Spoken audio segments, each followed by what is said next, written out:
So what am I doing? I'm recording this. This could possibly be an episode of the podcast. I'm not sure.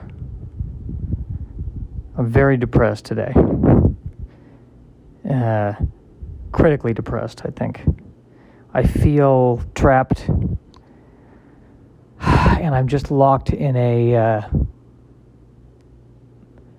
I'm locked in a situation where I'm mad at certain people in my life, and I don't even know if it's really justified. And the fact that I'm admitting that really pisses me off. It's kind of justified. No anger is really justified, but it sort of is. I want it to be justified. I'm trying to make it justified.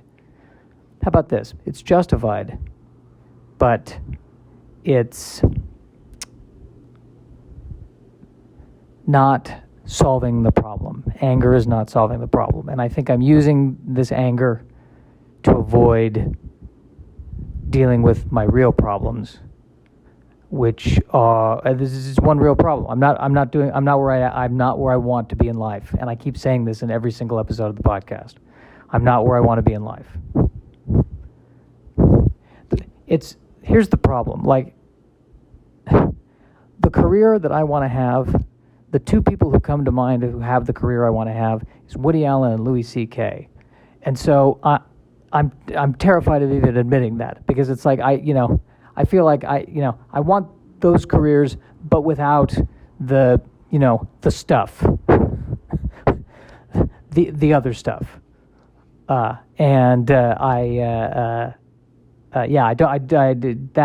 want nothing, no part of that. Just the career part. That's all I want. And all the things I feel like people are telling me to do, I'm not doing, nor do I want to do. I'm basically just, like, for instance, people tell me you should, there should be other people on the podcast, and I keep. But even beyond that, I think I'm trying to do this alone, and everyone's telling me that you can never do it alone. You can't do it alone, Josh. It takes a village. I know, but have you met the people in this village?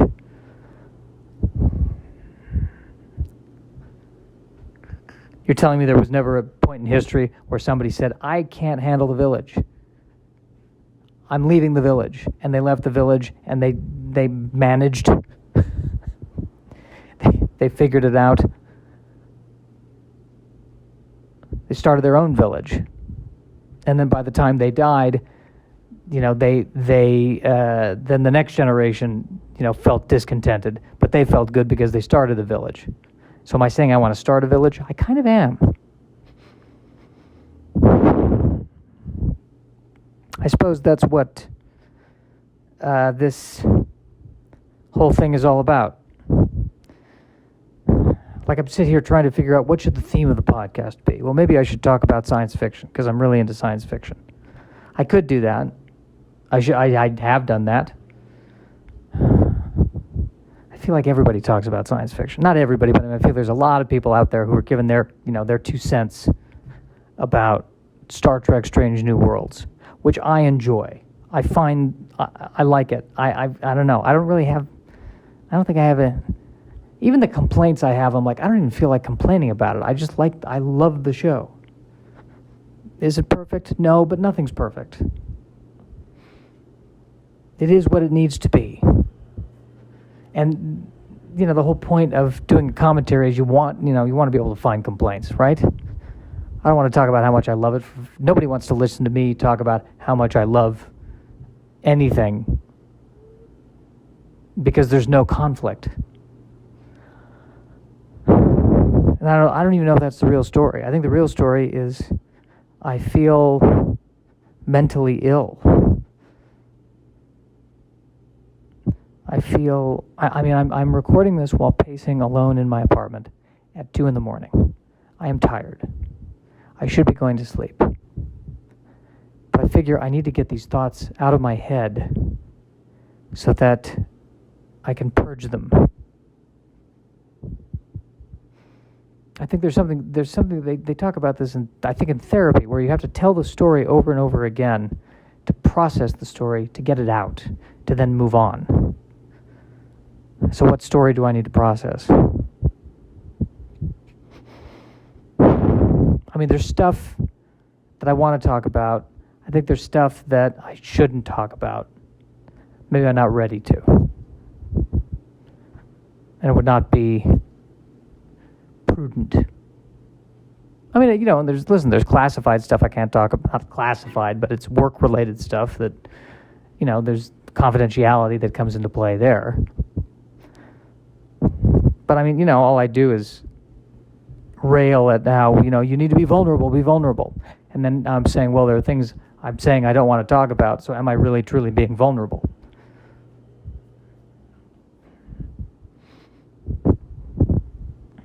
I think I don't, it's not that I don't know, it's that there are things I obsess over. Let me put it this way. I don't want to go into detail over how I torture myself. But I think the important thing to note is that I torture myself by worrying about what could go wrong. And let's say a situation resolves itself. I'll just latch on to worrying about another situation. Or I'll get angry about something else. I will always find a way to have my life not be going well. That's the issue.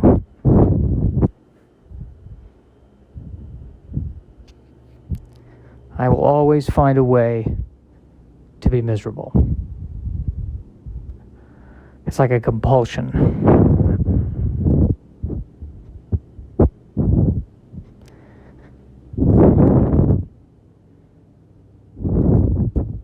But back to the matter at hand.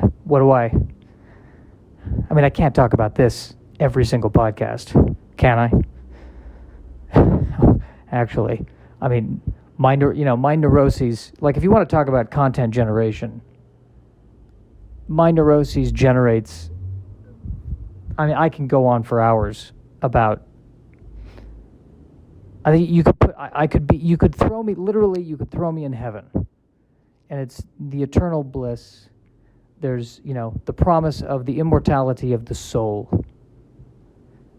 No hunger, no fear, no pain, no threat. And I will be in the corner going, yeah, but how long can this really last?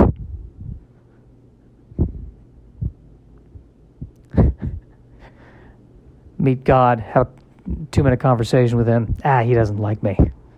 No, he is not happy with me. He doesn't like me.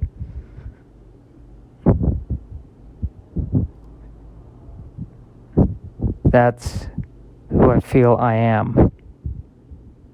But how can this be entertaining? I've got to do something with these neuroses. They've got to go somewhere with it. Right?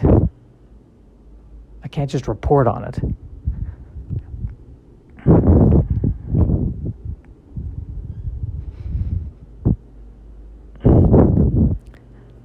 Sorry for the pause. Well, it feels good to at least talk about it. I don't know if this will help anybody. I mean, you could argue in a way that this is a relationship, because there's an outside possibility that someone will be listening to this. So indirectly, it is a conversation of sorts.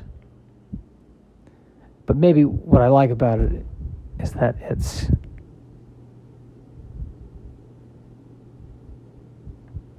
a conversation. Sorry, I just heard a slam of a door.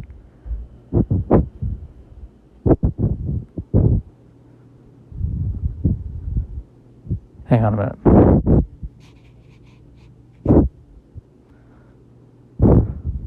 Somebody's slamming a car door outside. I'm panicking about it a little bit. Man, they're really slamming that door if I can hear it out here. Am I about to be attacked? Why do they keep slamming the door? Why do you don't need to slam the door like that. Wear and tear on the car. Unacceptable.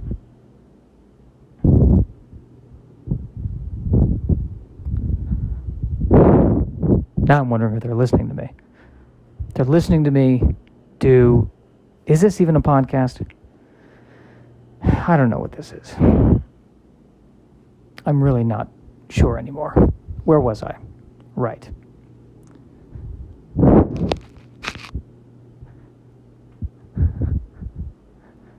Yeah, I think maybe the only thing I can do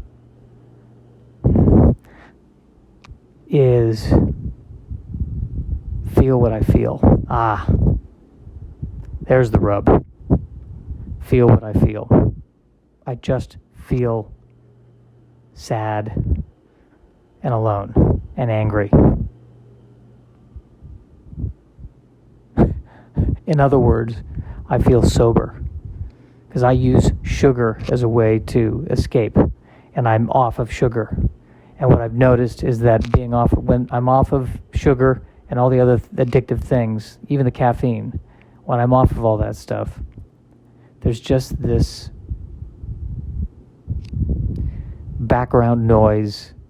Not background noise, there's just this constant pain.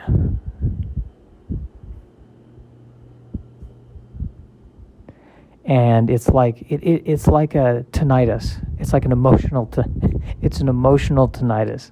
It's an emotional ringing of just, and I think it's, part fear, part anger, part anxiety that's just always there.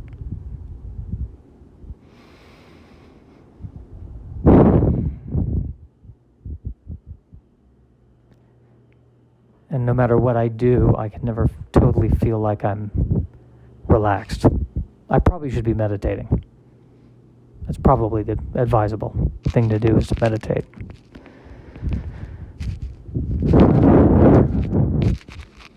Because if you want something to change, the first thing you have to do is accept it as it is. And maybe that's what I need to do. I just need to accept this as it is. Just accept it as it is. And gradually, it will begin to shift. And then I will be able to enjoy having a conversation with someone, right? I don't believe it. I don't buy it.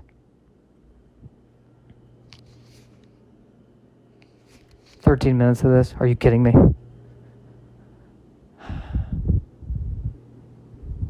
All right, well, the first half is me talking about how I feel. The second half, now we should do something sci-fi.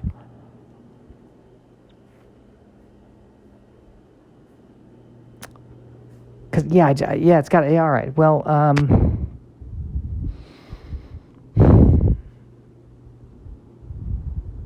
I've had this idea for a long time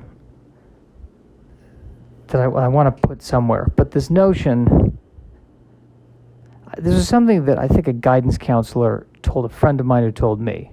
And the guidance counselor noticed that when she's dealing with students, the students who are more intelligent, who have a higher degree of intelligence, seem also to have a higher degree of emotional problems.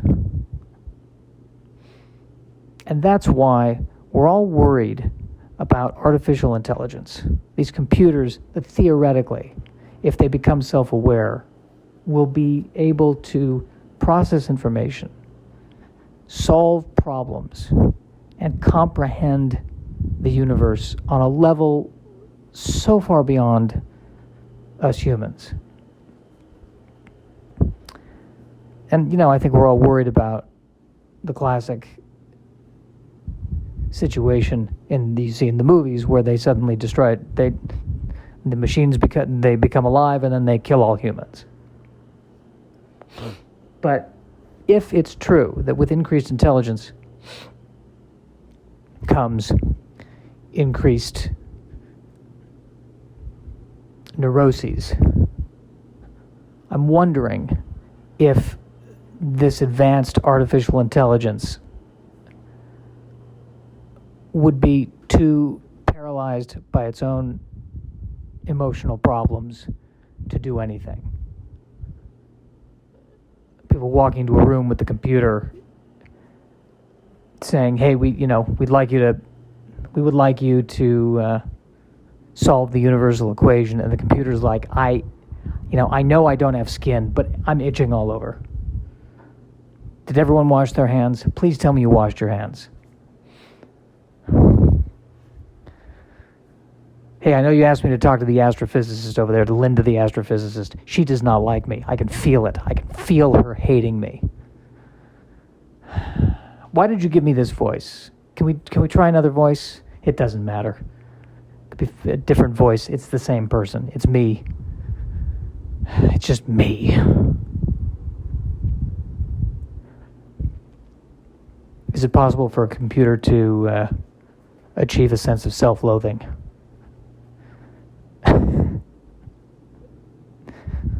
I think it would happen to the Windows machine before it would happen to the Apple computer. It would happen to the PC. You turn on the PC and there's just a sigh. That's how you know it turns on. The Apple computer is with the PC. It's I know. I'm getting there. I'm working on it. I'm waking up. Give me a minute. Yeah, I think I'm going too slowly too.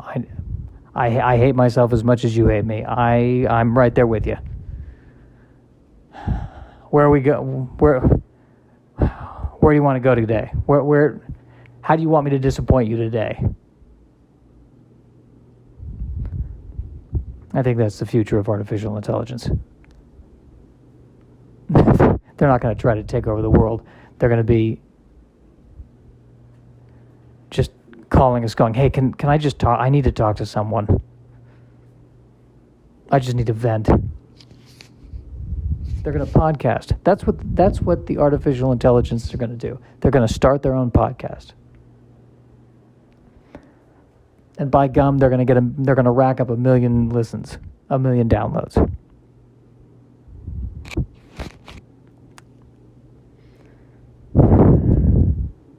Interesting. Well, I kind of was going to try to go into a science fiction story, but then I just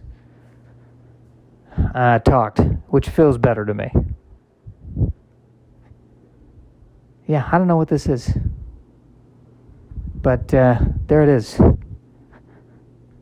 I think I might actually be able to go to sleep 10 minutes before I need to wake up. That's how I roll.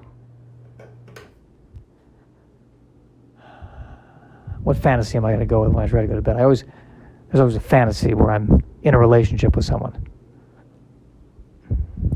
Lately, I got to be honest with you, in the fantasy, I'm older and she's younger. Not, illegal or anything, but, mid-20s.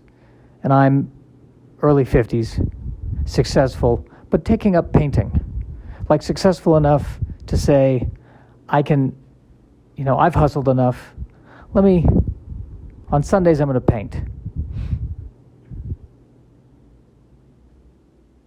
Still vital and vibrant, but, 50. Which is, for me, 10 years away. That really freaks me out. Assuming I make it that far. Oh, hopefully, but on the other hand, never assume. That's a morbid way to end the podcast. We're going to go ahead and call this the podcast. I think we are going to go ahead and call this the podcast. I guess the important thing is I feel a little bit better now than I did before I started this podcast. I don't know if this is going to make you feel any better. It's just me rambling about my own stuff. How can this be helping anything? How can I'm complaining about this in the middle of this. This is not the way. I'm so not doing this right. I am failing in front of you. That is what we're seeing.